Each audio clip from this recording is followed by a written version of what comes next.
welcome back to part 5 of creating a Rolex Sky Dweller inside of my 2018. So there's a few things that we're going to be doing today. One thing I just noticed actually when I started this recording, this needs to be beveled, so I'm going to go to the type 1 here and do enable bevel, and that'll give us that nice bevel look. Sorry about that, someone came into my room. So now what I'm going to do is I'm going to select every single one of these type things right here, so I'm just going to my outliner and then just type mesh 11 to type mesh 2.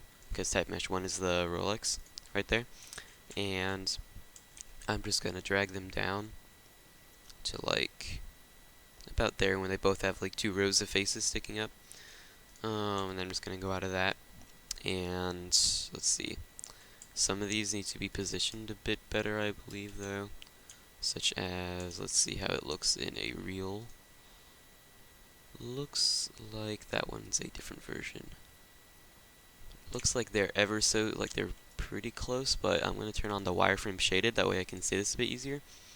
And it looks like this is going to need to be a bit closer, like that, like to there.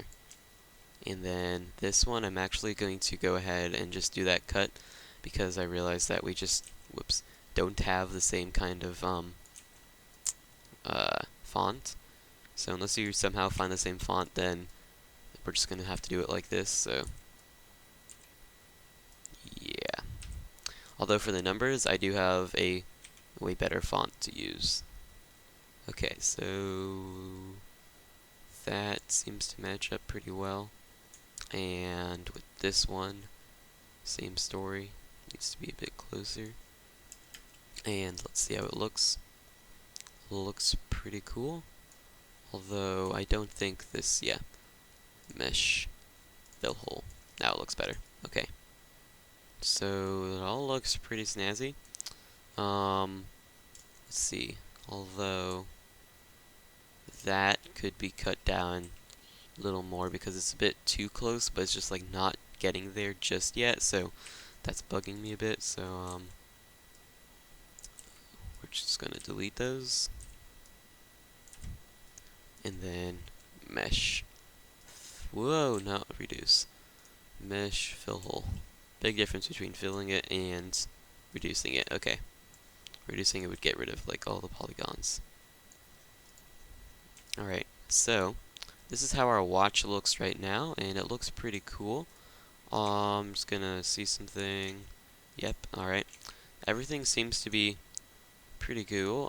This might be a bit unoriented, so I'm just gonna move that maybe a bit more like that.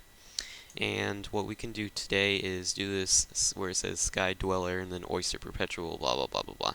So it looks like that is also a different font. So I'm going to create a new font right here, and in my type 12 up here, I'm going to type in Sky Dweller. Although this one, see if this font can take it. I think, yeah, the microgramma font, which I'm pretty sure you guys don't have, is the correct font for this. And I found that font. When I've made this before, it's the closest one I found. It's called microgramma font, and you can find it just like by searching up and just downloading it for free. Like, I don't know, here's a random website. You can just download you want the normal one, not the bold one, by the way, if you ever find it. But yeah, so that way you can get the same font I'm using. So I'm just gonna go look at this again. So let's begin with this. So I'm going to make sure I'm using that right one. Yep. And then center the pivot. Remember, you can go to modify center pivot though if you can't do this, and then rotate this -90 in my channel box right there. I'm also going to close out the outliner, that way we can get some more space. I am using an ultra-wide monitor though, so I do have a bit more space than most people. I'm going to hold down X though, and then snap this to the middle. And scale that down. Maybe scale it up a bit too. And that looks pretty. If you ever find a font that matches this better though, please tell me though, because I'd love to know. This one I might want to bevel it though. Let's go look at that.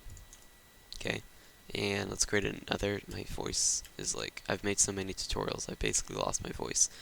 I'm pretty sure, let me just see, if I create the O letter, if it's, yeah, okay. We might need to do some adjusting, but, now let's type in oyster perpetual, which is kind of just Rolex's little thing on their watches. I'm gonna center that. I'm going to make this microgramma, and that looks good. And I'm going to then rotate this 90 degrees, or negative 90 actually, in my channel box so you can see. And drag this. Wait, I don't think it's centered. Yeah, there it is. Hold down X and just snap this to the middle and scale it. You can use this to scale it even more down quickly. It's about here. And then again, we're probably going to need to, in fact, for this one, we're going to need to adjust the kerning of it. So in the text right here, in kerning scale, this could be down a bit more. That way we can get this looking a bit more realistic and snap that to the middle. Scale it like that, scale it up, and let's just see, move that over. That looks Gucci. Although, let's see what the height value of this is. That, I'm just going to paste that into that. That way they're both the same height. And I believe this one I won't bevel it. So I'm going to create another font, or 3D font, and just type in superlative chronometer. Superlative chronometer. I don't know how to say it. And then I think this one is also microgramma, or it might be a different one. Let's see. I think this one might be the Adobe Airman Pro. Yeah, I mean, you can just, fiddle around with like different fonts, or it might be this one actually. I think this was another one I downloaded. The Baskerville Old Face might be the font that you would use for, you know what? I think let's see how Arial looks like. I think this might actually just be a simple Arial font. We can always change it later. It's really easy to, so I'm just going to center the pivot now. And, again, put this to the middle. Rotate it 90 degrees, or negative 90 really. You can see that exact number right there though. And I'm just going to scale this down to where it says that. And then we can make it a bit taller too. I think this will be the same font, because when it's scaled up it looks better, but I'm just gonna have to go with that. And then for this we can actually just paste in that, so that way it's not, massive. So let's create another text, and I'm just gonna see if these are all at the same. Yeah, okay. Maya really needs to like revamp their entire text thing, because there's a lot of issues with it. But I'm just gonna type in officially certified. You don't want any typos in here, otherwise you'll end up looking like a goof if this was a portfolio project. So I'm going to center this, and then going to rotate this negative 90, and scale it down quite considerably, and then just snap it back to like the middle or whatever. Drag it down, scale it in to like there, and then we need to definitely scale that up.